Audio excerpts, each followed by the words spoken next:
Yeah. So in general, yeah, in fact, in the exam, they say go contralateral because that, but again, you go patient by patient. If it's only like localized in the thigh and the groin area is fine and the vein is good, then you can go to ipsilaterals, but I mean, you make your decision at time of surgery. But as you said here, the problem is that he already has a delayed ischemia because he underwent an abdominal surgery, splenectomies, and expelled laparotomy, and now he's left like an hour or two to do like the orthopedics. So it's too long, ischemia time. I don't want to prolong the patient, surgery more, especially he's not stable. He's still in vasopressor, BHT 7.2, which is acidotics, So I think, yes, the best way to put a shunt, get him stabilized and bring him back later, include definite treatment. I think it's the best option. I agree with that. Anything else? Most probably I will do fasciotomy for this guy at the same time because it's been a long time. So most probably if I will do fasciotomy for this patient, So let's see what's the options. There you are. You can go through them, Hamad. Yeah, so I recanalized the occluded superficial femoral artery endovascularly and placed a cover stent. I don't think it fits. Why is not a good option here? Yeah. So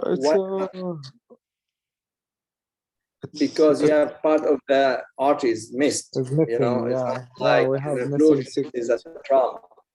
Yeah. So you have like a rupture vein or artery. So it's not a good option. So endovascular. Endovascular is good if you have pseudoaneurysms, tear, extravasation. But when you trauma, you see like a piece is missing. Yeah. Then you don't know. It's just a thrombosis or the artery is already cut, especially you have a sharp, displaced fractures, so you cannot tell. So endovascular is not a good option.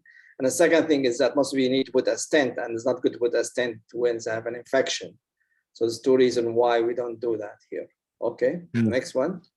Yeah, expose the injured artery and place a temporary shunt until definitive treatment can be done. Okay. I think this is what we choose. And right. C, expose the injured artery and use contralateral great saphenous vein to bridge the arterial stump. This is, if the patient is more stable, I think I will do this, plus the fasciotomy, sure. Correct. And D, perform an above knee amputation. I think this is more of aggressive management, and I will not choose it. Unless he has like a tissue loss, major tissue loss, nerve injury, then yes. But in this scenario, it's not. Yeah. Okay. E, expose and ligate the injured artery, perform a prosthetic bypass to below knee healthy popliteal segment. I don't think this is a great answer, especially if we have a better answer before. Plus the prosthetic graft with the trauma, it will be infected and high risk of infection. Plus below knee bypass is bad also. Correct. For this patient, the artery you can see it above the knee is nice, so no reason to go below the knee. So all doesn't sound okay. So again, the best way is be unstable, but a shunt. If it's stable, just use a vein graft, It's easy. They always get you contralateral legs, There's an exam. In real life, you go patient by patient, okay? Okay, sure. But Sam, you want to take next question? Okay.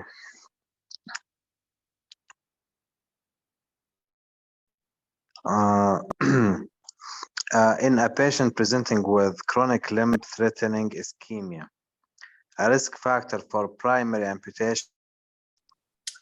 This is really a stupid question. I don't think you need to know that. It's not important, But we just go through them but it's not a good question. So what he's saying that in which scenario you patient have a higher chance of limb losing amputation than revascularization. So first, access vascular surgery care wrong, because if you have an access, you must end with a bypass. The only time when you are in a rural area, you have a vascular surgeon, then you have a high chance to end with amputation, correct? So this is wrong. Caucasian race, all of them, we know that for some reason, African Americans, they have a higher chance of amputation than white, Caucasian race. So this is also wrong. Commercial insurance, for some reason, if you have a good insurance, most likely people will have willing more to go and spend time and, do a bypass to salvage the leg than patient he has no insurance, self-paid. So if you have commercial insurance, very high chance you may end with salvaging the leg. Low income, I think this is a problem. If you have low income, no insurance, homeless, unfortunately, it's a bad reality, but it is, especially in a state, higher chance you may end with amputation. Care teaching hospital, of course, teaching hospital always, they are more like King Faisal, they are more like, the more like teaching hospital, they are more like, science-based teaching, so always get the best care. So if you were to choose, you choose a D, but I think it's not a good question anyway, so don't worry about it, So let's go to the next question, Bassam. Okay. Next, okay. Yeah. The rationale performing Achilles tendon lengthening in conjunction with transmetatarsal amputation. We don't do, maybe this is for we don't do it really. The reason why we don't do them, because most of our patients unfortunately don't walk, and I mean, rarely I see patients with transmetatarsal really, they walk very well, I mean, the problem is, you see, when you do transmetatarsal amputations, like when you do like below-knee amputation, the stump will go more posterior, right? Because the posterior muscle has muscle. The same as the foot. When you cut it, it doesn't stay the same. Always you have a chance to go equivalent, like lateral, because the muscle is stronger on the lateral than the medial aspect. So if you look at the foot, they always have a foot to see after transmetatarsal to go more lateral, and this is, can cause, if patient really active and walking a lot, can cause ulceration medial aspect. The reason why they do, they elongate the Achilles tendon to prevent that. Okay. So also it is, I mean, we don't do it. Maybe we should consider maybe something we have to learn it if we see patient like that. And I think I saw maybe patient like that, you see like a severe equinox, then this is what we need to refer him. So this is something we can learn from it, So this would be the answer. Valgus opposite. No, usually get an equinox outside, lateral outside, not medial. You get lateral deformity. Pressure on the pedal bypass, nothing to do with that. Non-weighing doesn't matter, improve obstructive pain. Come on, it's not a good question. Well, Sam, we stuck with you. Let's go to the next question. Lucky. Okay. Let's see. Here we are. Here's a good question. Fine. All right. 19 years old, healthy and physically active man presents with a history of right calf claudication over the past few months. He has intermittent numbness and paresthesia in the foot. On physical examination, he has palpable dorsalis pedis and posterior tibial artery pulses, which disappear with plantar flexion of the foot. MRI image of the right knee is shown in figure. The most likely diagnosis, I think we are talking about entrapment or chronic compartment. Yeah, I always ask, like, I don't know how many questions you ask. Keep asking about this question. I think this maybe is the fourth or fifth question we get about entrapment syndrome.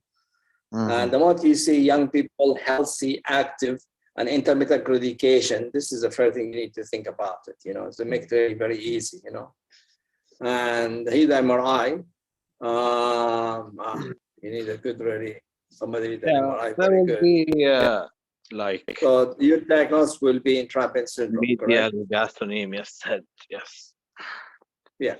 So let me get more question, we're going to make it more difficult to ask you what types. We have like 4 types. Some people say put 6 types, What's type 1, type 2, type 3, what's type 1. So really, guys, you need to read for entrapment syndrome because it can give you a lot of questions about entrapment syndrome because they like it, because always in the exam, most of the time they get you a question which you don't see most, so it's type 1, it's type 2. They give you maybe a scenario where the MRI is the muscle has more lateral displacement with or the they give you like different scenario for different type, and they ask you what type of the entrapment syndrome, So this would be the questions, All right, so this is also an easy one.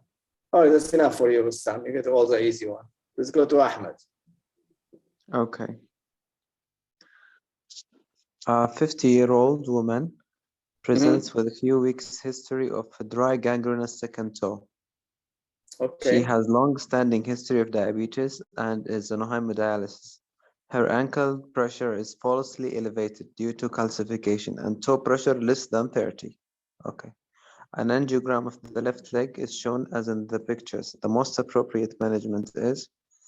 Okay, well, let's see what's the angiogram. Okay, here you see only the profunda. You don't see SFA occluded, Yes. correct? SFA occlusion, flush occlusion, completely occlusion. SFA is occlusion, popliteal is occluded, everything is occluded. You go here below the knee, everything is occluded, nothing. See calcification here in the artery. And then here, the last one, what do you see? You just see small posterior tibial artery. You see it? Yeah, I can. Oh. Yeah. And there's calcification here. See this calcification, okay? So what we have is really SFA, popliteal, tibial artery occlusion, except for patent posterior tibial. Okay? Okay. All right, let's go back to the question. So he's 50 years old. He has a dry gangrene. Yes, he's diabetic and hemodialysis. This is the worst scenario. When diabetes and hemodialysis, the worst combinations. They always increase your amputation rate if you have diabetes and hemodialysis, because hemodialysis affects the small artery. Even sometimes successful bypass, still the ulcer will not heal. So anytime you see diabetes and hemodialysis, it's not a good combinations, But anyway, you have to try your best. His ankle pressure is elevated, but toe pressure is 30. You know what the normal toe pressure should be? Should be above 70. This is a toe pressure should be. Okay, so this 30 is really low. Okay, so we have a low toe pressures. And so what do you think we need to do for this guy? He's 50 years old, he has a tissue loss, he has SFA, popliteal, tibial occlusion, only has posterior tibial is open here. So what do you think the best option for this patient?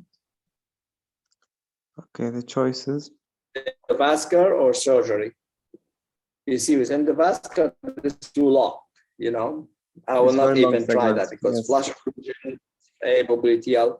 So most probably we're going to do a bypass in this patient, This is the only way you can salvage his legs, especially he's a young guy, So when you do bypass, it's going to be from the femoral to the posterior tibial because the only two arteries available. So really you need a good vein, If you don't have a good vein, then you have to look for alternative vein. If you don't have an ipsilateral, we go to contralateral. If it's not, maybe you can use small surveillance vein, arm vein, we talked about it before.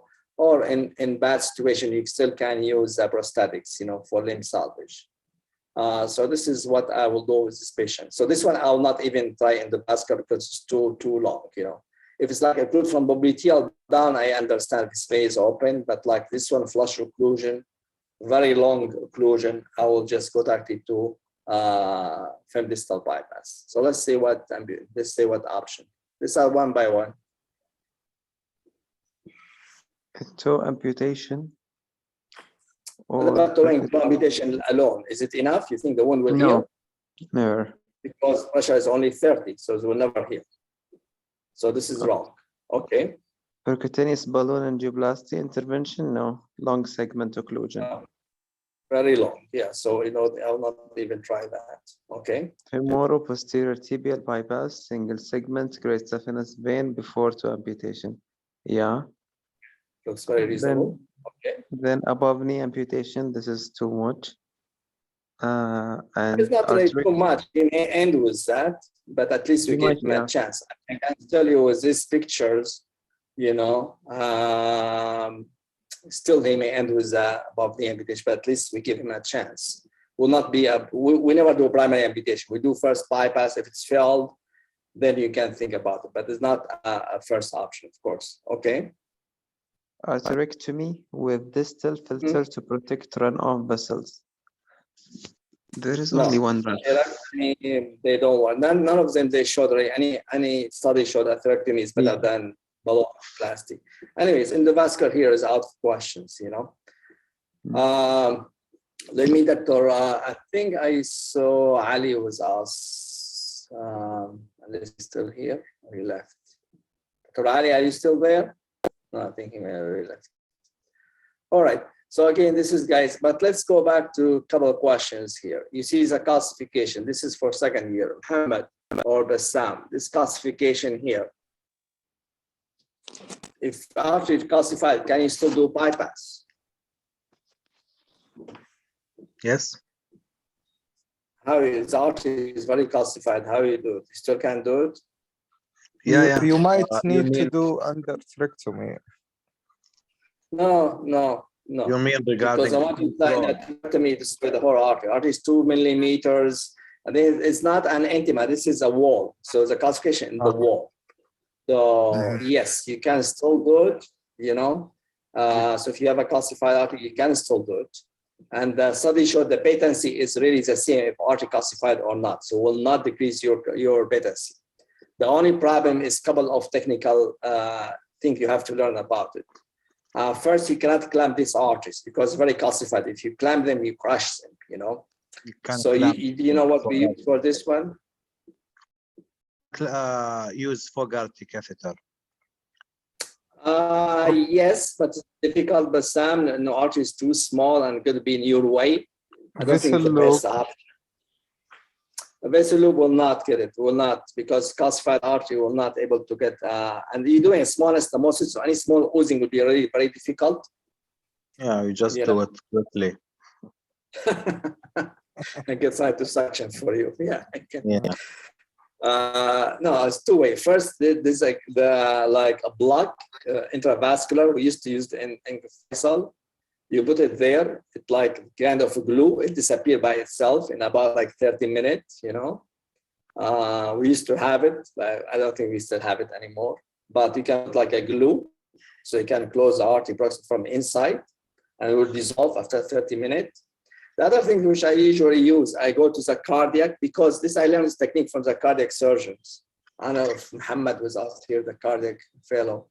I don't know if it's here. Anyway, they use CO2.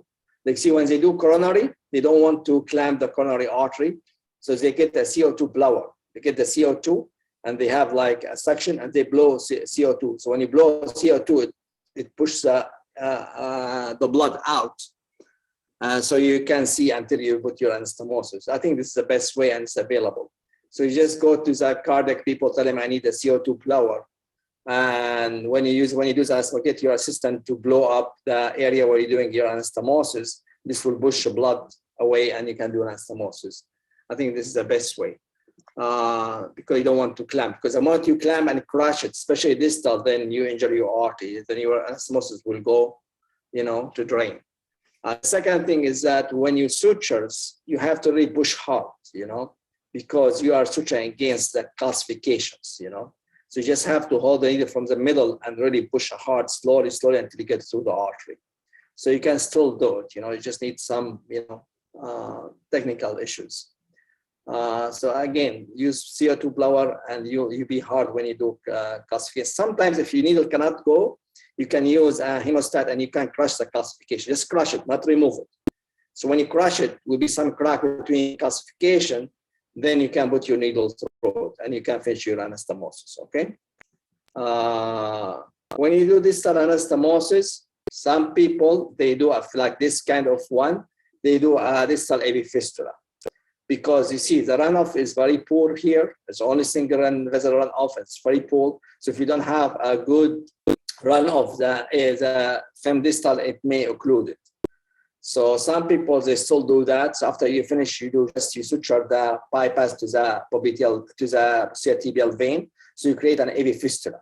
This will create high flow in the bypass graft and prevent clotting, you know. And you can close it like after a week or 2 weeks, you know. You can go either in the vascular, you can go through the vein and put a plug, or you can do small cut and tight, you know. But most people, they do a fistula to keep the graft, if the runoff is poor, to keep the graft up. So again, try to crack your calcification, use CO2 blower, and think about AV fistula. What if we do an angiogram, there's no posterior tibial, like this patient saying, but you don't see posterior tibial? What do you do? Arterialize the deep veins. Arterialize the deep veins. Yes, you can do that, but before that, we do something else. We do blind explore, because what happens is there was always occlusion. When you inject, sometimes the artery is open, but there's no, but the canvas will not reach down, you know. So you go blind. I usually go to posterior tibial. This is the best one. So you're going to make a small cut and you expose it, and most of the time you see it open. Or you can use a Doppler. If you see any flow on the posterior tibial, will be enough, you know. This is what I'll do. I get a Doppler or duplex. Even with the angiogram, you don't see anything, do a Doppler. If you see any flow posterior tibia that means open, then you can do distal bypass still. The venous arterialization, this is your last options, you know, before amputations. And success rate, unless if you do it incorrect, because a lot of technical issue is not just like you suture to the deep.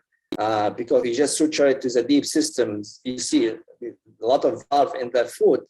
So all this blood will go back to the leg, and nothing, the foot still is ischemic. So you have to go distal. You need to destroy the distal vein valves. So the blood will go downward, not upward, you know. And to do that, you can use a balloon or you can use a dilator. So you have different technique to do that. So again, you just go to deep venous, deep vein arterialization without destroying the valve will be useless. So again, a lot of technical issue to get a good result, but some people are getting a good result. So this is also another thing you can think about. All right, any other questions? Any other concern?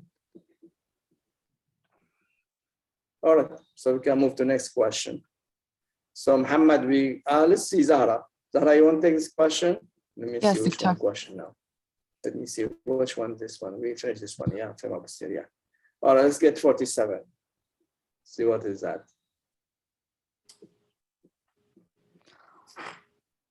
Okay, an 18-year-old man presents with pain after he was struck by a helmet around the left knee during a football game.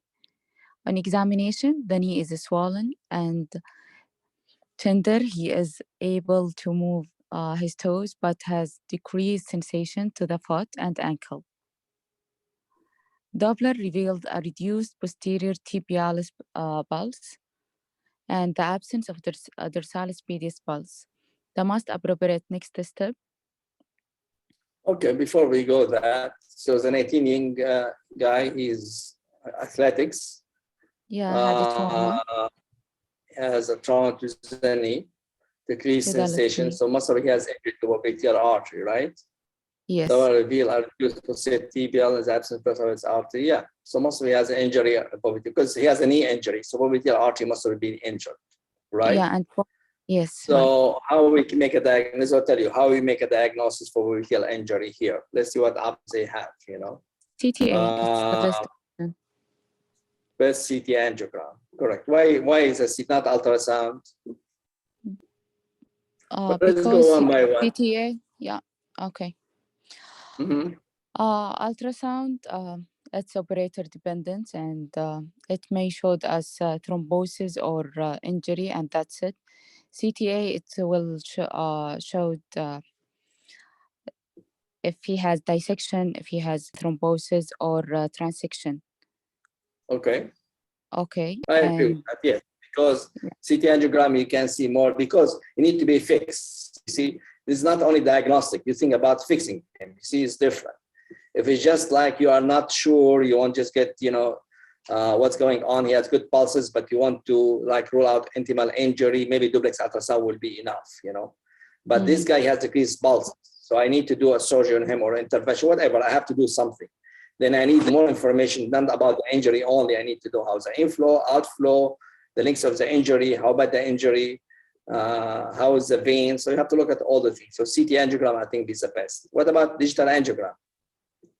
Digital angiogram, it's invasive, so better to start with CTA because it's next step. Yes, because I mean, digital angiogram, we don't do it nowadays, rarely, unless you're planning for intervention, because CT angiogram now really almost replaced the CT angiogram. MRI is very good, but again, it's just too much, you know, and it's not our first options. EBI, what about EBI? Yeah, we can do it with the examination, but it will not be the most appropriate. Right, will not give us, again, we just give us an idea, we know about it. He's going to tell us it's going to be low. So the ankle breaker index is going to tell us, okay, you have arterial injury somewhere, but doesn't give us exactly where it is, the location. So the reason why all the information will not get it from there. So even all the studies are okay, but the best one way to get all the information so you can fix it will be CT angiogram. And this is what we do really. All right, great, thank you. We go to Muhammad. Yes, doctor. Let's go to 48. Okay. 48, a 70-year-old woman presented with a few months history of left foot ulcer. At the time of presentation, she had experienced a myocardial infarction 6 months earlier. Her other risk factors include long-standing history of diabetes. Non-invasive studies reveal a falsely elevated ankle pressure, but her toe pressure was less than 30. Okay.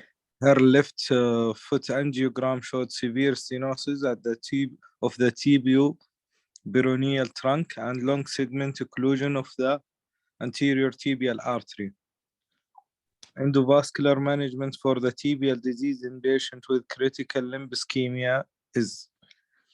Okay, it's before we go. You see the picture here? Yeah, so this is, this is an old lady presented with a tissue loss with below knee disease mainly. Okay. She had trifurcation disease and the anterior peroneal is gone. So yeah, we will start with like in real life. If you get this one, in real life, I will try to cross the tibio-peroneal trunk to. I saw good peroneal, good posterior tibial. Maybe we can balloon both, and we give the patient the best of. The best of what we can. And do balloon angioplasty most probably, you know. Yeah, the only thing that I think Ali mentioned last time, like this areas, what happened is that, like you see, peroneal is open posterior. You go to the posterior tibia, you just balloon by itself. Sometimes you move the plaque to the side, and you can occlude the peroneal or the anterior tibia. You know. Yeah. There's a wide, you know, that Ali mentioned last time. It's better to put two wires. So you protect it. So something there, then you can, you know, or you do kissing balloon, or you can at least you do ballooning after angiogram. You see one is occluded, the other one, and you can go and open it. So this is something you can think about it. Or if you don't want to do that, at least use the main artery. Like target, like here you have peroneal and posterior tibial. So when I get my wire, I try to get it to the posterior tibial because it's more important. Because if I get it to the peroneal, I open the peroneal trunk and then occlude the posterior tibial, it's not good because posterior tibial is more important than peroneal. So, so I'll get my wire, try to get to the posterior tibial and then ballooning. If it's a peroneal occluded, it's okay. It's not as bad if I occlude the posterior tibial, you know. Also, you try you try to go more distal. You see the anterior tibial is occluded distally. You try to open also anterior tibial. So there's a lot of work you can do it here, you know. Yes. Well, let's see what options they give you here. Let's go one by one. So it's not recommended due to poor result of limb salvage and critical limb ischemia. Don't Is this think so. correct? No. Hmm? So No, for no. angioplasty, Yeah. yeah. So it's poor result in what? In critical limb ischemia. What is the poor? Claudication. No. Hmm. I'm saying and when you do PTA for critical limb ischemia, you have a better result in what? In patency. Patency is not good, correct? Yes. But limb salvage is great. You see, this is my point. So the limb salvage is good, even though the patency is bad, because we know they don't stay open. You do commission, it looks beautiful. I'm sure if you come after 6 months, a year, you see they occlude again. But at least you get enough blood flow to heal the ulcer or salvage the foot. So the patency of PTA for low extremity is not great, but the limb salvage is very good, All right. Okay, let's go next one. Can be attempted using a primary angioplasty with standard balloons. I think this is Not what we do every time, right? Okay. yeah, this is what we do in Right. Bologna. Let's do the next one now. Can be attempted during using angioplasty only with drug-eluting balloons. Not really. You can use the standard balloon. None, as I said before, none of them. You see, drug-eluting balloon showed it increased patency. So we go back. You see, with critical limb ischemia, you have to talk about two things completely different: patency and limb salvage. It's completely different, So drug-eluting balloon showed it increased your patency, but the limb salvage is the same as a normal balloon. See, so the reason why it's not, you can use it, but it's not really. None of studies showed it's better limb salvage. It's better patency, but not limb salvage. And the moment you see only in the question, that means wrong. There's nothing in the medicine like only, Yes. So this is wrong. Okay. It should include a atherectomy prior to angioplasty. No. Also, none of the study. We go back to study. None of the studies showed that adding atherectomy to angioplasty get a better patency. There's another common study now going on. They showed maybe within 1 year you have a better patency. But again, when we talk about critical limb ischemia, we don't talk about patency. We talk about salvage, So even it maybe atherectomy give me a better patency, but the salvage is still the same. The reason why you don't need to spend all this money for a atherectomy or get the same outcome. The reason why you see really we use them in our hospital, atherectomy, because until now we don't have really a strong data to tell us atherectomy give us a better patency than regular balloon, or drug-coated balloon. Okay, what is last one?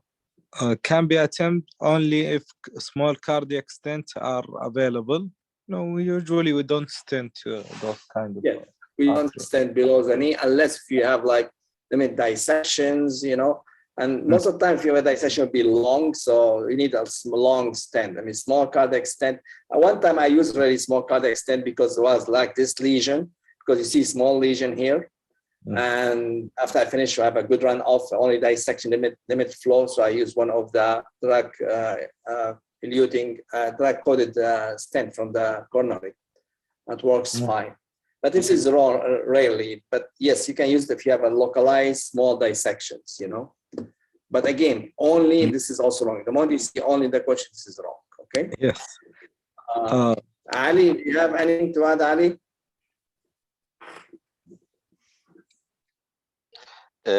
Good evening. I'm following.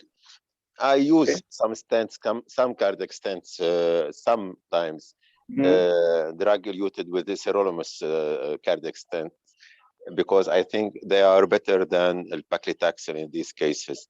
When we have some complications, so you have to resolve it, because here you are saving a limb. So if there is if there's any dissection or anything like this, you have to have cardiac stents on the roof and to use them if they are necessary.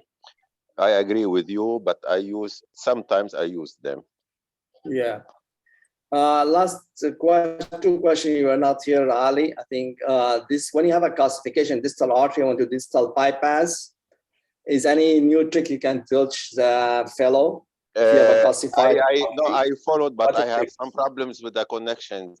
I was wondering Okay. because they don't mention the in situ venous bypass for the posterior tibial artery when you had the occlusion of the SFA and the popliteal in the question that you mentioned before, I think 44, Yes, 45, yes, like this. yes, They don't yes. mention, but the fellows, they have to know that we can use the in situ bypass in these cases. Yes. This is for the surgeon, for the vascular surgeon. But if we have some of fellows cardiac or radiologists, I think they use the double approach, retrograde and antegrade with the rendezvous. So they like these approaches. We as surgeons, we go to the option of the surgery when we see images like this. But the cardiologists, because some of our fellows cardiologists in Europe, they do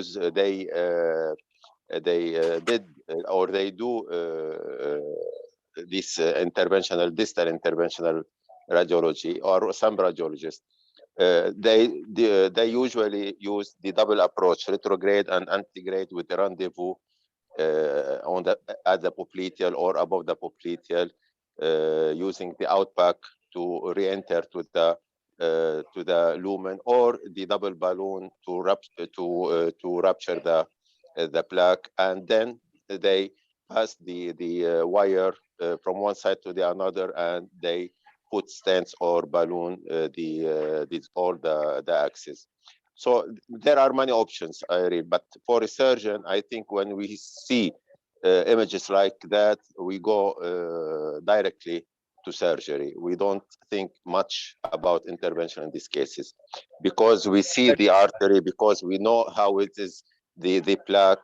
This is contrary to our fellows, our colleagues in cardiology or interventional radiologists who did not see any plaque or did not touch any artery, and this is their problem, I think. I agree with that, Ahmed. Ali, what about do you do distal fistula? If you do like from distal bypass like this, you can do it. You can do it to improve the patency. You can do it in some cases to improve the patency. Yeah.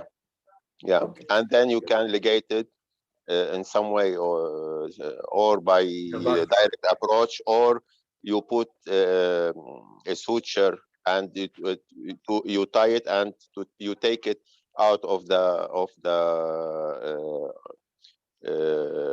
the skin, and then you ligate it from outside to inside,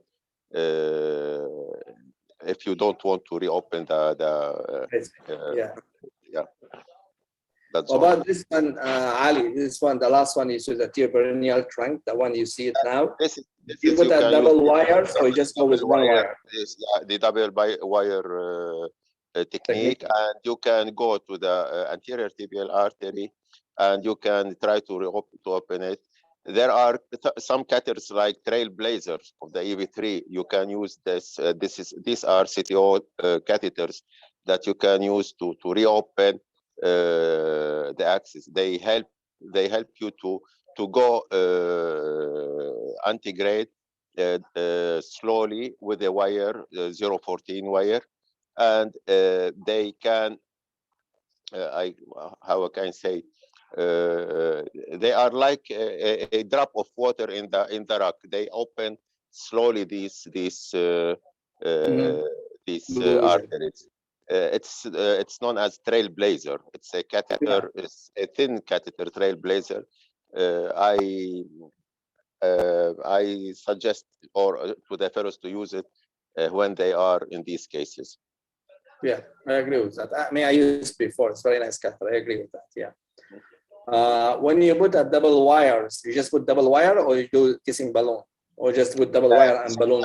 You can put double wire, and you can use the kissing balloon. Yeah, because here you can use the catheters that our colleagues in cardiology use them to dilate the arteries. They guiding 6 French guiding catheters. So you can use them, and you can pass from these catheters, pass your balloons down to the arteries, and you can use it. Yeah, double balloon kissing there. All right. All right. So we can move to the next question. So we don't have waste too much time. Whose turn now? I got lost. Bassam يمكن. Yeah. دكتور سامر بس سؤال أخير. تفضل. Atherectomy device. Any Yeah. clear indication for this or no? Yes, I was thinking about same things. Yes, you can do it, but will not be by itself. You see, atherectomy is still you have to do balloning, you know. But the second thing you have to think about embolization. So you have to be very careful, very slow. You have to know how to do it, you know. But something localized like that, yes, I may do atherectomy first and then followed with the balloon, you know, because it's very localized area and it may give you better patency. But you see the question they said only, that's why I said it's wrong, you see. Should include atherectomy, should, nothing like should include, no. It can be atherectomy, but not should. Should that mean you have to do atherectomy? No, you don't have to. But I think maybe it is better, you know, because localized lesion, you know. Yeah, all right. Well, let's go to Bassam. We'll take the question number 49.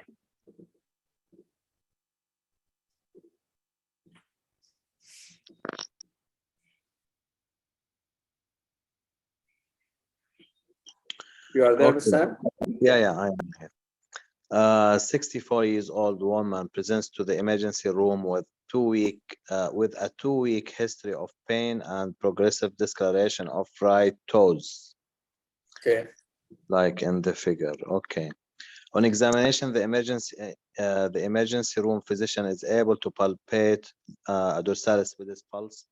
The most likely diagnosis is blue toe syndrome. Correct. So it's very easy. It's blue toe syndrome, you know. What do you think is the cause? What is the most common cause? It's digital artery occlusion. Yeah, but where is embolization coming from? Embolization. Or From where? Either popliteal artery aneurysm or dissection. يعني dissection, vasculitis. We have the differential diagnosis, but mainly aneurysm. Aneurysm, right. Aortic aneurysm is most, you know. Also, we see it after interventions, you know, if a patient any kind of iliac aortic intervention, we see that because during the intervention we do ballooning, especially iliac aorta stenting, a lot of trash go down, you know. So also it's common to see after interventions, you know. Do you know how we treat it? Anticoagulation. Okay. This is thing. Think about it, but in general, for Bluetooth, because this is an atheroma, it's not a clot, right? Yeah. It is mainly, it's not a clot you can dissolve, so you can give TBA or to dissolve it. It's an atheroma, it's a micro atheroma emboli from a plaque, from somewhere, you know, because clot usually clot will be like, you know, major artery, big clot. You really see like micro, you know, clot. So there's really no different treatment, but most people, they give antiplatelets. They think it's making it better because it makes the platelets is, you know, less adherence and you get more blood flow to the toe, you know. Most of the time you end with only skin. Also because this is usually involved the skin, but most usually it's in. So always tell the patient, don't be scared about it. Really you end with losing the toe. Most of the time it can be resolved completely, or you may lose only a part of the skin, you know. But the best way to give antiplatelets, this is what I prefer, you know. Well, let's see what options they gave you here. What they say? What the question asking? What the likely diagnosis is? Right. Okay, let's go here. This is the option. Digital ischemia due to occlusion of the distal foot blood vessels. Yes. Okay, this is what you said now. This is not the pathology. Okay. Yeah, acute aortic occlusion. No, لأنه حيكون more aggressive. Not only more aggressive, but it has the pulses, right? It has a bit of pulses. And pulses will disappear. So it's not aortic occlusion. Okay.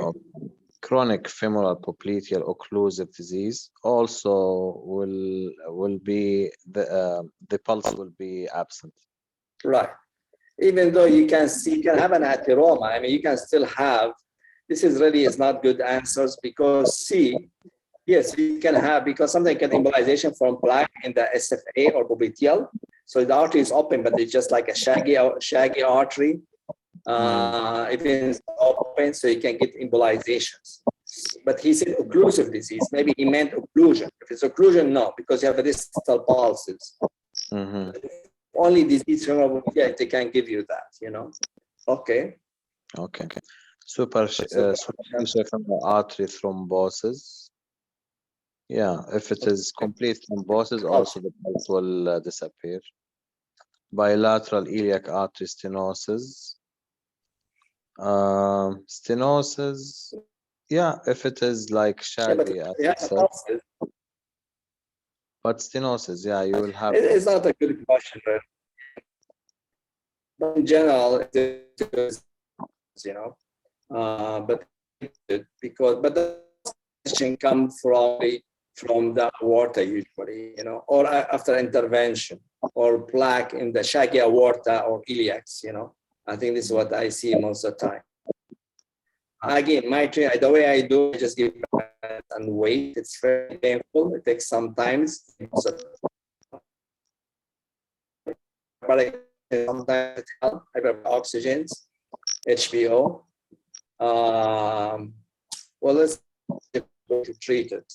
Ali, what do you think? Anything else to blood? I think these situations are very, very, very painful, really. The patient pain that it is not supportable. Sometimes you have to use many opioid drugs to calm the drug. In these cases, I think you have to go to the anticoagulation, anti-aggregant, antiplatelets drugs. I use in these cases to inject lidocaine, xylocaine in the artery for the pain that the patient had. Sometimes it works and the pain go up. So you can use it if you want to calm the pain of the patient.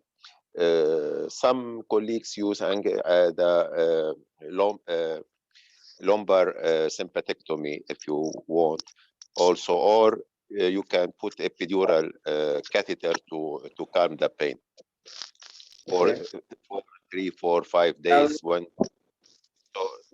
with some mild doses of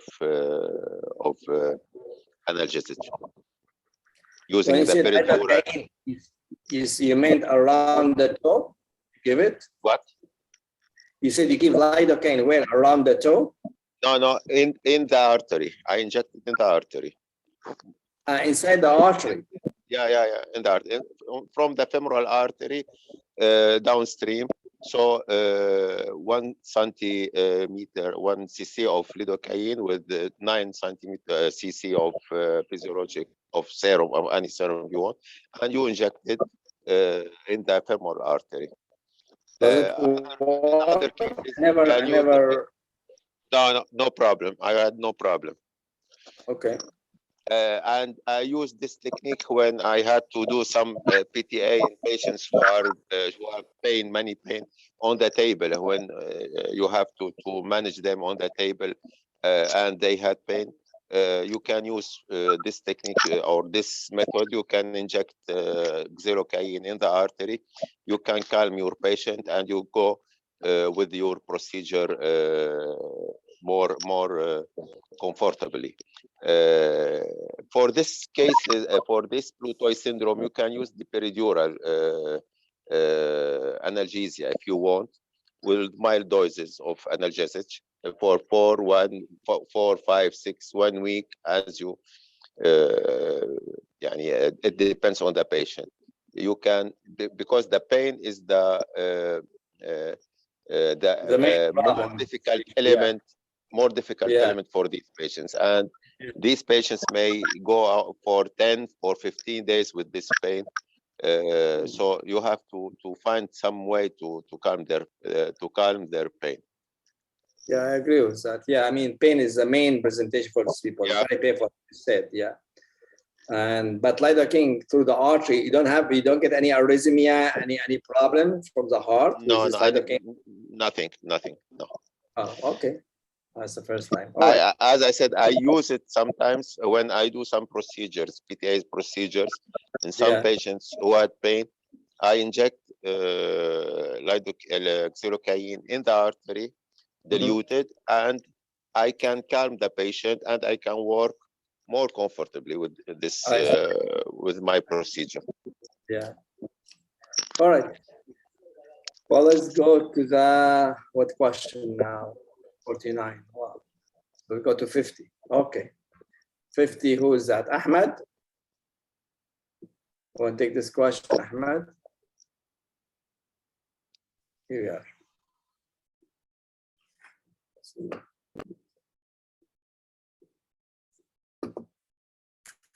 You still there, Ahmed? Is it me? Yeah. Okay. A 74-year-old man presents to a pediatrist with dry gangrene of the left fourth and fifth digit lasting 1 month. He has a medical history of hypertension, claudication, current tobacco use, dyslipidemia, stage 3 chronic kidney disease, and type 2 diabetes. On examination, his femoral pulses are present, but popliteal and the distal pulses are absent. The best immediate option for managing this patient is All right. So 70 years old. So he has a gangrene. You can see, let's see the picture. So he has a frank gangrene here, second and third toes. Okay. You see some infection, some cellulitis here. The problem is he has at stage 3 chronic kidney disease. Okay. He's diabetics. Femoral pulse are present, popliteal, distal pulse are absent. So mostly he has a distal disease. So what we do in this case, like patient comes to the clinic, mostly has a monophasic Dopplers, he has a gangrene toes. So what option, what we need, what we do? Let's go one by one, see what options we have. Okay, let's start with first one. Option A, urgent left fourth and the fifth transmetatarsal amputation. I don't think so. Why is that not? Just why is not? Because you didn't fix his circulation, right? So you just do amputation will not be enough, right? So, and it's not like a wet gangrene to an urgent, still is not too bad, it's not like looks more dry gangrene. So it doesn't have to be like that. Okay, so let's get the next one. B, obtain a CT angiogram. That seems useful. Yeah, but remember what the problem here, patient has a chronic disease, chronic kidney disease, right? A dialysis. I cannot hear you well. With coordination with the nephrologist, we may do the CT, and if he obtains it, if he allows it, no, the nephrologist say yes. Yes, this is really a misconcept from the interventions. None of the studies show doing dialysis after giving contrast will take the contrast out. So really, I hear that always from interventionists, give it and do dialysis. None of the studies showed really it helped. So it's useless. And we stopped doing that long time. And if you talk to nephrology, they tell you the same things. So dialysis after CT angiogram will not take the contrast out. The contrast already damaged the kidney, it'll be too late. So reason why, so we don't get the CT angiogram. You see, CT angiogram required at least 130 to 150 cc, too much contrast, And if you have to do it with the contrast, I would prefer to do an angiogram because you can do the whole angiogram with like 20 cc. But CT angiogram requires a lot of contrast, Unless a situation like life-threatening, you think patient has a bowel ischemia, you want to rule out, SMA occlusions, something like you cannot rule it out with other, or you want to rule out bowel ischemia or rule out dissections, patient comes with a trauma, then I may take a risk. But this patient, I will not put him because if you give him CAT scan, it must be you can damage his kidney. So I will not get CAT scan on this guy. So this is the reason why we don't do that. And again, and to protect the kidney, they give you, the only thing to protect the kidney proof is just hydration. Everything else is none of them they prove, Like you give him like a ringer lactate, it doesn't work, give them what we call it medication before it doesn't work. So the most important to protect the kidney is to stop all nephrotoxic medication and well hydration. Well hydration is the best. And many times we take patients for interventions and with GFR is low like 30, and after procedure even GFR improve, even though we give some contrast during the procedure. The reason why, because patient is well hydrated, and most probably his GFR is low, part of it because of dehydration. So hydration really is the only things prove that it protects the kidney. Anything else will not work, But again, don't get CT angiogram because too much contrast. If you want to do it, do an angiogram right away. This is less contrast because you can dilute it. And I think Ali, he can agree with me. Sometimes you can do the whole leg angiogram with maybe like 15 cc. There's not much contrast. But CT, you need a lot of contrast. All right, let's go to the next one. C. Admit to hospital for intravenous antibiotics. Yeah, it's not a bad options, but we'll keep it there. Let's see what next options. Non-invasive duplex imaging and local wound care. Local wound care and non-invasive. So what he's saying that here, we think he has arterial duplex. So we know he has an arterial disease. We want to confirm that. So you get a duplex because you can get CT angiogram. So I think this is not a bad options. A local wound care, just antibiotic because I don't see wet gangrene. So it could be a possible. Let's go to last one. Immediate diagnostic angiogram with planned femoral popliteal bypass. You see, we don't know what's the disease. So just to go say fem-pop bypass, we don't know where's the level. So this is wrong because we don't know where's the level of disease. They didn't give us any information. And again, diagnostic angiogram is not the best options, with the contrast. So really what we do in this real life, if I got this patient, yes, we admit him to the hospital. We get a duplex just to see where's the level of the occlusions, or how bad the occlusions. And then we do as a CO2 angiogram. This is what usually we do. We do a CO2 angiogram. And even with CO2, sometimes it's very hard to see this artery. So we still give contrast, but at least CO2 will limit our contrast. We just only when we go below the knee, we give some contrast to see better because sometimes it's very hard to see below knee or tibial artery with the CO2. So usually what we do. So I don't need a CT scan. I don't need an angiogram. Just get duplex ultrasound, confirm the problems, the arterial occlusions, and then take him do a CO2 angiogram intervention if needed, and they do amputation. Of course, you still need antibiotics, So if I have two options here, I think I will go with that. C and D are both correct, but I think maybe D, it's more, appropriate. But even C is correct. You still have antibiotic. I mean, it doesn't have bad infection, but still need antibiotics. Ali, you want to add anything about that? No, I agree with you. Because we can do our operation only depending on the new generations of duplex, color duplex. Yeah. So there is no need to give contrast in these cases if we have a good mapping of the arteries, so we can do our bypass with no problem, without any problem. That's true. We use also these cases for the carotid. If you remember, we discussed it before. In some cases, we can do our carotids without any angiogram, only depending on the color duplex. I mean, if you have really a good vascular technicians, sometimes they do lower extremity duplex. I saw some duplex study. It's like an angiogram. It's beautiful. We used to do it by ourselves, really, here in Syria. Okay. Yourself. We do our color duplex and we do our interventions. Yeah. And even I sometimes, it always takes sometimes, but really if you do duplex study, sometimes get more information than CT angiogram because you see stenosis, you see with the duplex, how significant. You see the velocity, if it's like significant or not significant. Yeah. You see in the CT, you just see stenosis. Is this significant, not significant, really? And even some people, they do intervention guided by ultrasound. You don't use X-ray CR, But again, you have to have a really good, vascular technician, and they can do duplex USFA, and you go through, you do balloon. Even it's better because you can size the balloon. You see how's the result after you do ballooning, how's the flow. You re-measure the velocity. So really, it's much, much better than whatever we do. But the only thing is time consuming, and you need a good vascular tech. All right, so let's go to next questions. Now we go to Ahmed. Mumtin. I'm talking to you, Ahmed. We get Ahmed, another Ahmed. Okay, that's good. Okay. In the table, the patient with the highest 1-year rate of major amputation utilizing the SVS threatened limb classification system, the Wi-Fi system. All right. The one This is presented by number last one. week ago. Huh? The one presented by Muhammad a few weeks Muhammad, ago. what is Muhammad answered? Muhammad, you answered. Yes, doctor.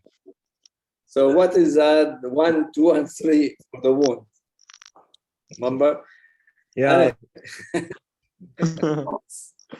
Anyway, it's just simple. I mean, the more higher number is more complicated. Simple like that, right? Yes. It's a way. Even if you don't know, I'll tell you how you can answer it. No. Sorry, Hamad? Yeah. They want to describe the wound in the question. Right. Yeah. But let's say you don't know about Wi-Fi. You want to answer this question, right? We know the higher numbers that mean the wound is worse and the ischemia is worse, the infection is worse, correct? Because they go 0, 1, 2, 3, right? Sure. So if you go to the last one, you have 1 and 0. So the 0 is wrong, so but you still have one of the 3 answers, correct? B, C, and D. Okay. You go to the ischemia, you have 1, 2, 3. There should be 2 or 3. So you go, now you have B and C only. So now to come to the wound, 1 and 3, 3 is the worst. Yeah. So the end is this one. So this one is the worst one, really, C. Yeah. You see? See how you answered without knowing what is classification. Sudoku. But in general, I mean, it's really simple. I mean, it looks complicated. The one is a small ulcer, 2 is more like deeper ulcer or limited gangrene, and 3 when you have like an extensive ulcer or extensive gangrene. It's the way they do it. Ischemia 1, 2, 3, it depends on the toe pressure. You said it should be more than 70, so like 40 to 60 they consider 1. I think 30 to 42 and less than 30 they consider 3. So the more ischemia, the high number. Foot infection, again, mild, moderate, and severe, 1, 2, 3. So it's really not complicated, but in general, always in higher numbers, that means it's the worst outcome. It's the way you can answer it, okay? All right, so let's see what the answer here. So we decide to be 3, 2, so be C, C. So we already answered it. So again, guys, maybe you need to read it because maybe in the exam you get a lot of questions, maybe difficult more questions. Maybe they give you a scenario, tell you what's the classification, like superficial ulcer, mild infection, toe pressure is like 30. What is Wi-Fi? Then become more complicated, All right. Well, let's go to 51, 52. Let's go to Zahra. Zahra, you still with us? Yes. Okay, want to take this question? 76-year-old man is emergently transferred to the hospital with sudden onset of bilateral lower extremity paralysis. On examination, mottling of both lower extremities and absent femoral pulses are noted. The most likely diagnosis is Lariche syndrome. I think. Yeah, but this one, they said emergently, right? Okay. And so this something happened suddenly, and we lost both legs. So we're talking both legs. So that means it's in the level of the aorta. Yeah, because, acute MI is not the option, not the right. answer. B, acute aortic occlusion. Yes, most likely. Acute spinal cord infarction. He has mottled and not palpable pulses, so no. Acute femoral popliteal occlusion, no. Acute right iliac occlusion, no. So B, acute aortic occlusion. I think the only thing, but unfortunately, this being confused with acute spinal cord infarction. I saw a patient who came to us with a late pathologic ischemia because he had an aortic dissection. Young guy, I think guys who work with me, they can remember him. And he have a sudden, because of the aortic dissection, he has sudden, aortic occlusion. He has sudden, paralysis of the lower extremity. that they thought he has spinal cord ischemia, MRI, because nobody examined him, unfortunately. Nobody put the hand to feel the pulses. You know how the ER. This is a common mistake, you know. And I saw it already more than one in one time. The problem, the moment that the patient comes with a sudden paralysis, the only thing that the ER think about, you know, spinal cord ischemia, you know, they start getting MRI and everything. They see something MRI, they wait. And unfortunately, by the time they discover this is an aortic occlusion, you know, patient will be already too late, because you see MRI takes too long. So what happens, they admit him to the neurology. Next day they get the MRI get the result next day. So after 2 days, they discovered, oh, it's not and spinal and aortic occlusion. By that time, the legs would be dead, you know. I think I remember at least I saw 2 cases like that. So you have to be very careful. Always examine the legs and be sure to check the pulses. If you check the pulses, very easy. Acute spinal cord ischemia infarction should have a normal pulses, you know. The moment you lose the pulses, that means it's aortic occlusion, you know. Yeah, unfortunately. All right, well, let's not waste too much time. It's very simple, because I think we have maybe 3 more questions, so we can finish the session today. We go to Muhammad. You want to take 53? Yes, sure, doctor. Okay. 53, 67 years old, male smoker with insulin-dependent diabetes, presents with progressive hind foot and forefoot gangrene after multiple failed superficial femoral artery and tibial endovascular intervention. No revascularization option is present, and major limb amputation is recommended. The best predictor of successful healing of below knee amputation is. So you see, that is why the what's name, the orthopedic, they keep calling us, you know, for this reason. So this should know what is the best way to predict the amputation going to heal or not below the knee.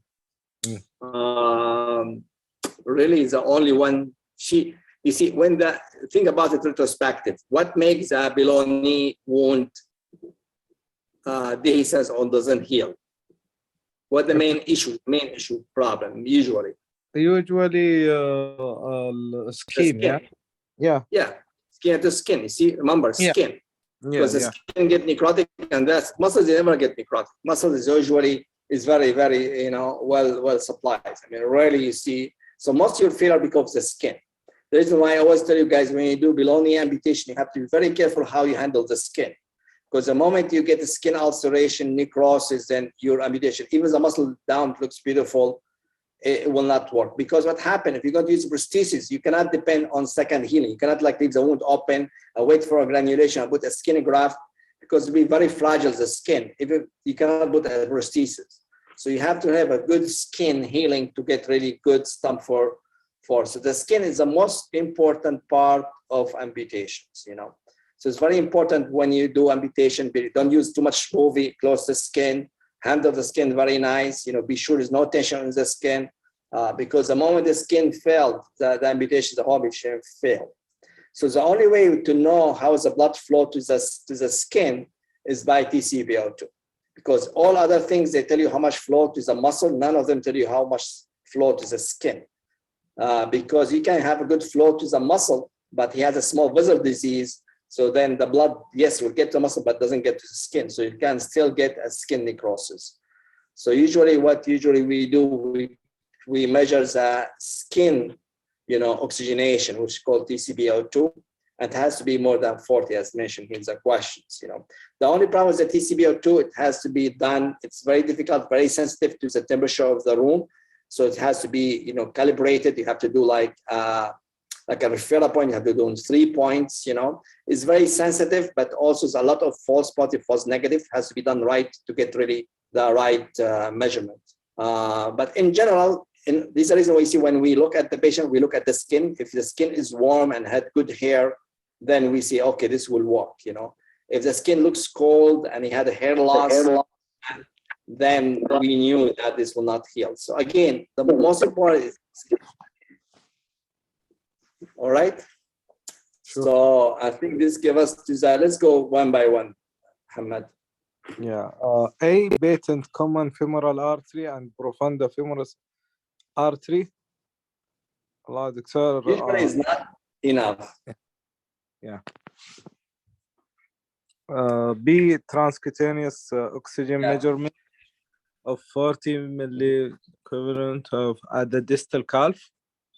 هذا اللي يخطي هذا الجواب دكتور. بس يعني أنا I was between A and B, but in distal calf I don't know. Yeah, distal calf. You can take a muscle from distal. Yeah. Right? Because we do posterior flap. Posterior flap almost, you see, we cut the foot just below the knee, but really when you cut the skin, you cut almost down just above the ankle because you need a long flap to turn it up, you see? Yeah. So really, of course, if the infection going above the ankle, like for maybe 10, 15 centimeters, then you cannot do amputation because the posterior flap will be infected, The camofemoral profunda is enough for above knee, but below the knee, it's not. But again, you can't depend on arterial angiogram. You have to see TCBO2. But in general, for below the knee, you need the SFA to be open already. Profunda and femoral is good for above knee. But this is in general. But to be more specific, you have to do TCBO2. Okay. Next one. Temperature measured of 90 Fahrenheit at the distal calf. No, the transcutaneous is better for. Yeah. Absolute ankle pressure of 60 millimole. No, this gives you the muscle number. All this gives you the muscle. If you want to know the skin, so this will not. Yeah, it doesn't matter. ABI, 60 or above or less will not.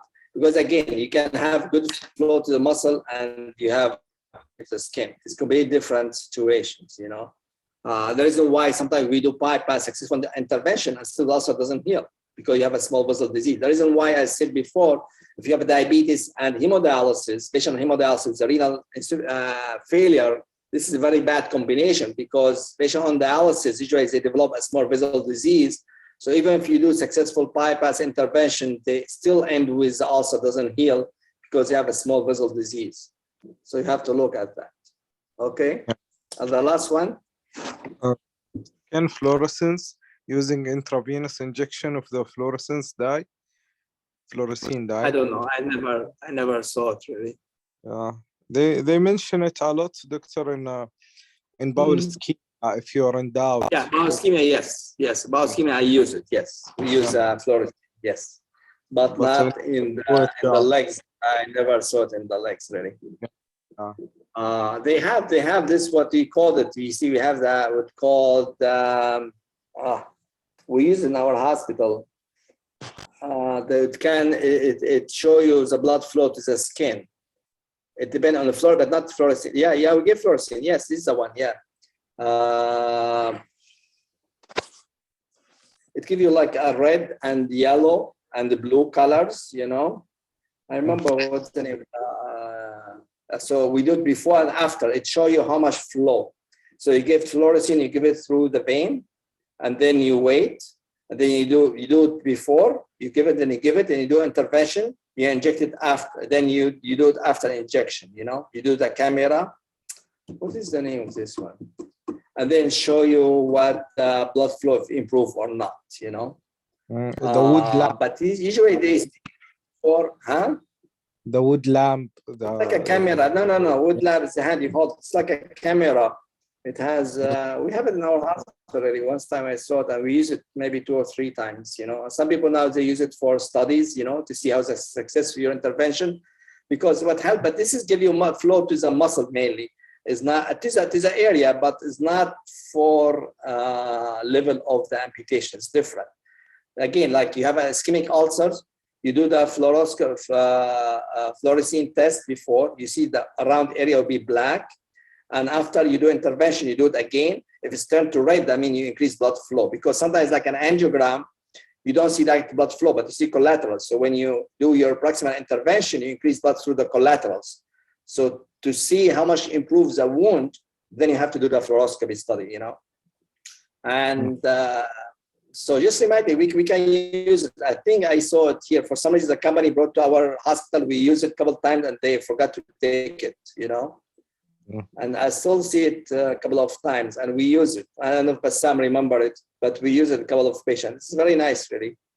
But it's not for amputation. This is just to see your success after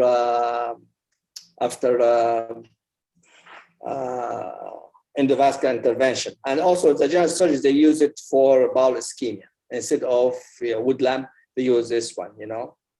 I think they called it SPY, I remember, called SPY. The SPY, S-P-Y, SPY. Yeah, called SPY, the machine. All right, well, let's go, guys, to finish. Oh, we're late today, 9:30, but you need to finish this session today. I think this is the last question. Let me see, the last question. Oh, it's 2 more questions. Okay, but Sam, you want to take it very quick? Yeah, let's go. Let's go to this one. Okay, with Sam. 54, I think. Yeah. Are you there with Sam or you left? Yeah, I'm there. Can you hear I can't hear you. Your voice very far. I am here. I'm sharp. Is it okay now? No.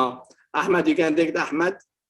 Yeah, okay. A diabetic 75-year-old man, he presents with a plantar wound.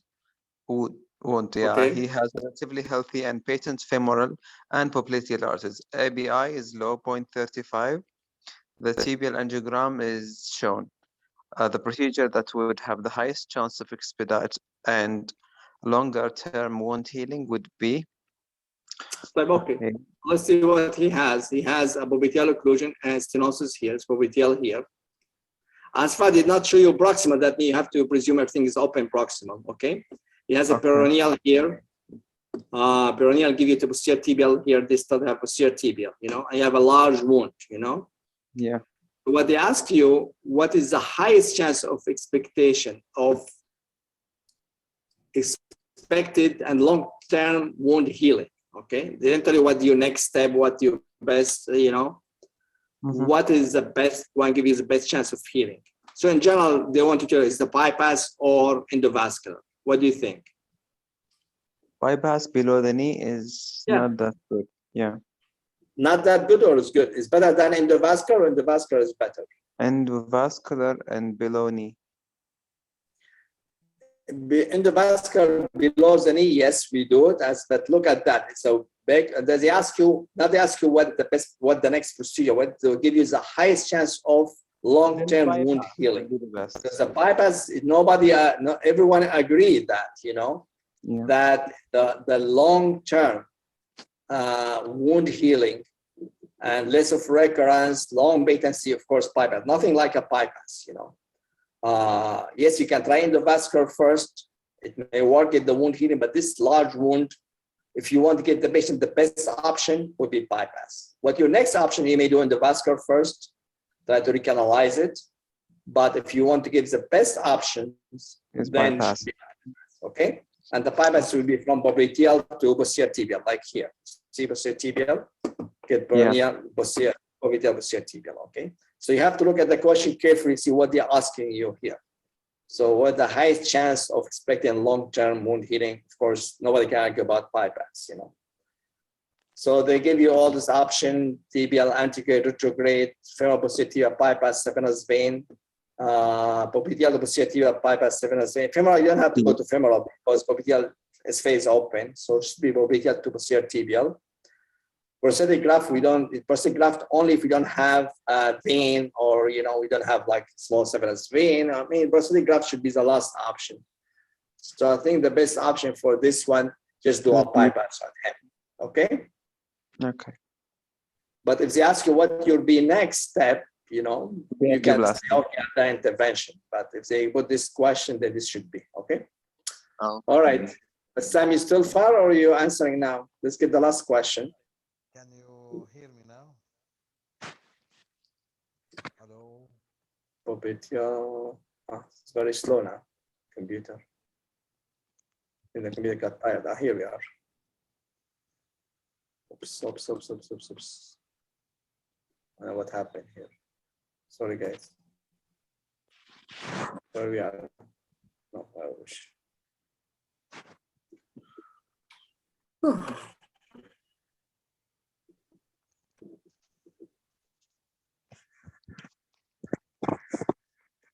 But Sam, you're back? No. Yes. Zahra, I'm here. you want to take the last question? Oh, sorry, this does not keep going, moving. Yes, Doctor. Let me find it for you. Just keep moving. Let me go slowly.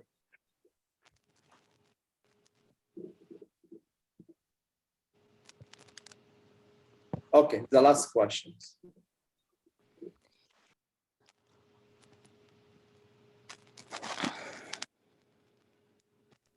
Can you see it? I can see the answer, not the question. Okay, that's good. Make it easier for you. But anyway, she's answer was not important for me. It's a discussion. The reason why Yeah. I'm not paying too much attention to the answer. I don't care. It's not. I'm not testing your knowledge, guys. You just need to learn. From discussion. The reason why anyone has a question, please ask me. All right, this is the last one. 69. A 69-year-old patient who has been on hemodialysis for 10 years underwent amputation of the second and third toes of the left foot for wet gangrene. Okay. Pulses are non-palpable. Okay. APIs are non-compressible. Absolute toe pressures are 70 millimeter mercury. Based on these findings, it can be determined that. Okay. So this it patient seems has that even the big toe. It seems that even the big toe started to be ischemic and gangrene. Right. And But the wound let's is clean. look at this wound. Okay, you are in the clinic and get this wound. Okay. How is the granulation? Is good or bad? The granulation is good. Okay. So what's that tell you? And tell you it's good blood flow or no? Blood flow, right? Because you never get this granulation unless you get blood flow. Yeah.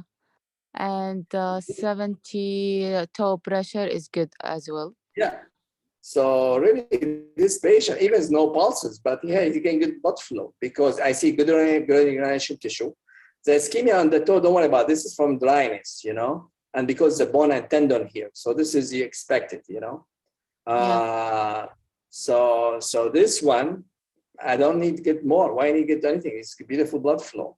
Even if it's tibial are occluded, whatever. And toe pressure is 70. 70 is almost normal. We say normal above 70. So he has a good blood flow and good toe pressure. I just do local wound care. I don't need to do any intervention or any study on him, I think.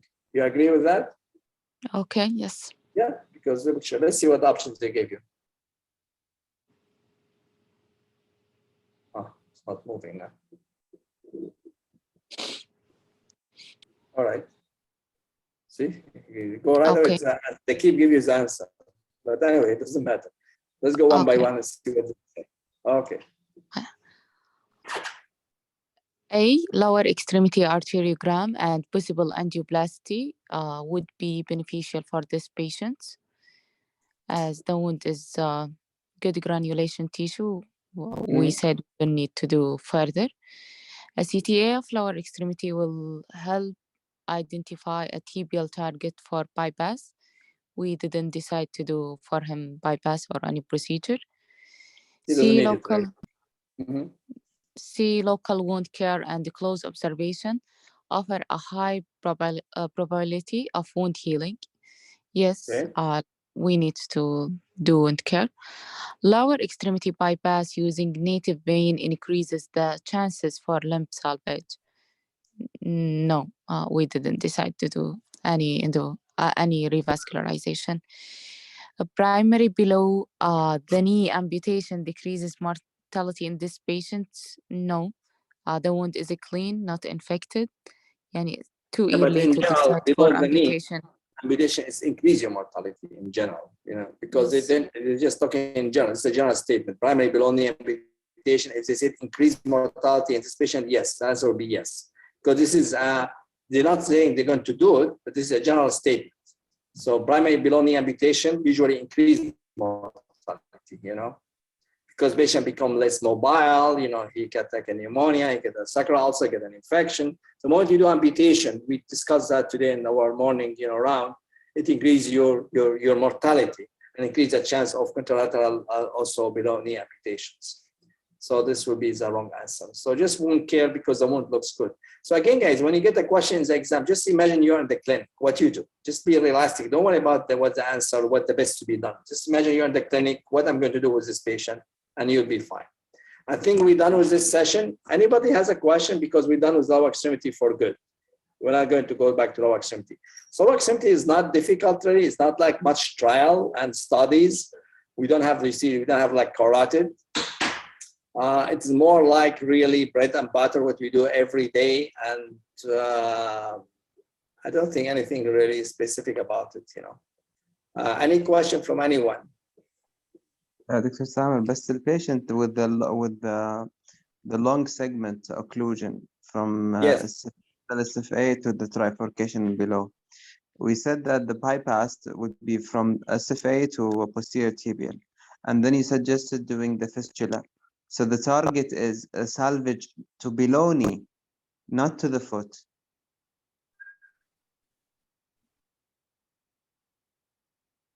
The salve foot, because he has a toe amputation. You need the wound to heal. So when we talk about foot, salvage the foot, that means we want the wound to heal because the wound doesn't, the next step you can do below amputation, correct? So when we talk about limb salvage, that means we need to salvage the foot by letting the wound heal. If the wound doesn't heal, the next step is going to go below amputation. But with this fistula, result in a steals from the foot? Yes, it's still a steal, but the see is you have to think about it is many ways. The most important, it doesn't really get too much steal, you know, but it keep your graft, because if you have a low outflow, you know, or very poor outflow, and you have blood going very high from the femoral all the way down, the vein bypass will be clotted, you know, in about a week, you know. So the advantage of fistula is that relieves the pressure. You don't have very high pressures, you know, in the graft, because the graft getting all the blood through a very small channels, you know. So with this high pressure, you have a stasis, right? You have a huge amount. Imagine you're in the highway and you have 5 lanes and suddenly become 1 lane. What happened with the car? They cannot drive like 15 miles per hour. They have to slow to 10 miles, right? So the same what happened with the blood. When the blood comes with the vein, which the vein is big, and suddenly has to go through narrow only 2 millimeter or 1 millimeter artery, everything going to slow down. So the RBC, the platelets, everything has to slow down their speed. Then the moment the blood slow down, you get a clotted. This is normal. This is the way we are, you know. So if you do a fistula, at least like you make like an exit. So you have a highway, you have 1 lane, but you make an exit. So yes, the cars are getting out of the highway, get less blood, but at least the way is still open, you know. So you think about like this way, you know. We don't use all the time, but unless if sometime we feel that the blood flow is not very good, because again, the disadvantage is still also, you know, blood, but still you get blood flow out distal, you know. Yeah. And then we close it, because after a while, then the artery will dilate slowly because you get more blood. So after like 2 weeks or 3 weeks, the artery will dilate enough. You have enough blood flow, your suture healed. Then you can go on like it the fistula. We don't do it all the time. Only we do it if you have a poor runoff. Okay, thank you. Okay. Okay. Any other questions? All right, guys, I think we're done. Sorry, today we kept you a bit longer because you have to finish it, and then we'll meet next week. All right, take care. Have a great night, everyone. Thank you, Doctor.